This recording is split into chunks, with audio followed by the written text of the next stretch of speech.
how to get two Facebook apps on your mobile. That means you can use two Facebook account at the same time. Hey guys, welcome back to another quick and short tutorial video. In this video we are going to learn how you can get two Facebook apps on your mobile. It's a very easy and simple process to learn it. You have to watch this video till the very end. So without any further ado, let's get started. First of all, go ahead and open up your mobile settings. And once you're on your mobile settings, now scroll down all the way to the bottom. And now I want to ask you something. After watching this video, if you think this video is useful, then don't forget to like this video and subscribe to the channel. And once you're on your mobile settings, now here you'll get advanced features, so tap on it.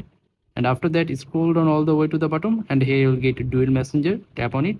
And then here you'll get Facebook, enable this toggle. And here you can see that it says install a second copy of Facebook, tap on install. And my second Facebook app has been created. Now I'm going to show you. And as you can see that I have two Facebook apps at the same time on my mobile. So that's how you can get two Facebook apps on your mobile. I hope you understand the full process. If you think this video is useful, then don't forget to like this video and subscribe to the channel. I will catch you in the next video. Till then, take care. Goodbye.